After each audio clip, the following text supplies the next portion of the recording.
Hi, Keith Wilson here, and welcome once again to another hugely valuable tutorial that will show you the enormous power of the group function in ACT, and in particular the obvious benefits of using the criteria function to populate your groups.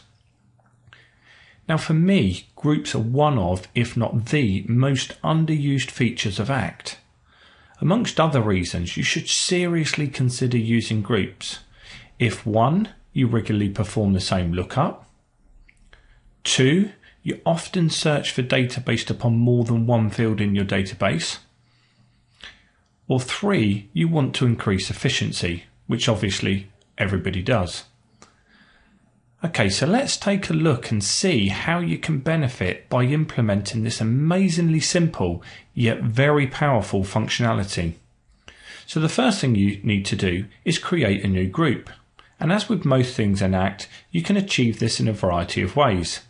But my recommendation is to get used to using the global toolbar, as it definitely will increase efficiency for you. So alongside the New button, you can click on the drop-down list and select Group. One word of caution here though. Depending on what mode you're currently in, if you click the New button, it will create a new record that corresponds with that particular mode. And what I mean by that is, here I am within the contact detail view. So if I click the New button from here, ACT assumes I want to create a new contact, which I obviously don't. So let's just delete that record. Similarly, if you were working in the opportunities mode, and subsequently clicked on the New button from here, again, ACT will create a new blank opportunity record. Now I just wanted to make you aware of that before you start accidentally creating unwanted blank records in your database. Let's just delete that and get back to the New Group option. And what we're going to do is create a new group to pull together all our customers that have an email address, or should I say have something in the email address field. So in the group field, you need to give it a suitable name, and if need be, you can also specify a more detailed description for future reference. But in this example, I'm simply going to call the group Customers with Email. I would always get in the habit of saving your changes as well. Okay, the next step is to add contacts to the group, and as I said, this tutorial is going to show you how to automatically add contacts based upon certain criteria that I'm going to specify. So let's start building our criteria by clicking on the Add Removes Contacts button. Or alternatively, you could click on the button at the bottom and both will give you the same result. And you're now confronted with this dialog box, and the option you want is Edit Criteria. Now you're into the nuts and bolts of the criteria building process, and it may look a bit daunting, but I can assure you it's actually very simple once you get started. So the first thing you need to do is specify whether the field you want to search on is within the contact table or the opportunities module.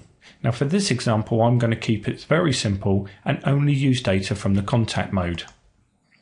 So it works in exactly the same way as the lookup function, in that first you choose the field that contains the data you want to filter by, which in this case is ID status.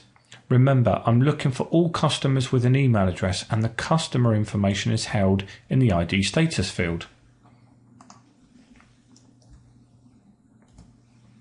Okay, the second selection you need to make is which operator to use.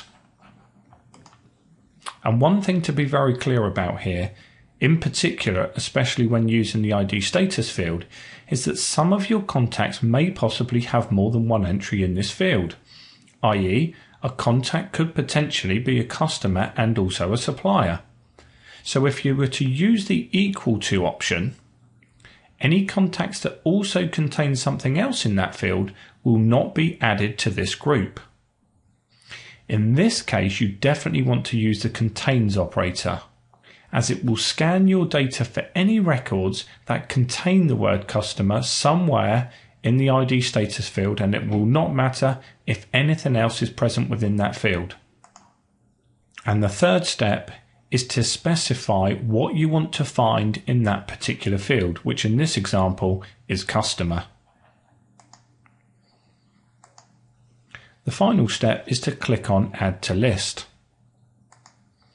As soon as you click on that button, ACT will summarize your selection in the window and also allow you to preview your results so far.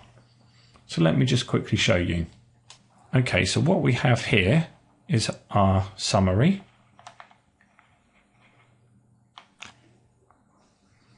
So we've looked in the contact table. The field that we want to focus on is ID status, and what we're saying is it must contain the word customer.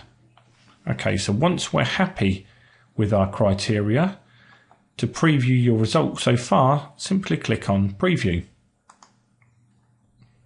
So there I have 67 customers in my database, or should I say 67 records in my database where the word customer is present in the ID status field.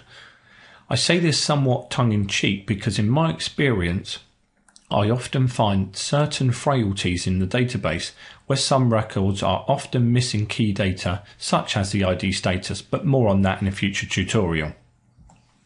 Hopefully you don't have blank entries in any of your critical fields, but if you have, I strongly recommend you pause this video right now and find them immediately and populate them with the correct data.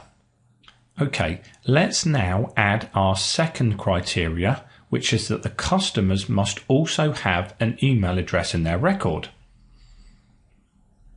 So again, we're going to be working on the contact table. And in this example, the field that we want to look at or search on is the email address. And the operator that we're going to use this time is contains data.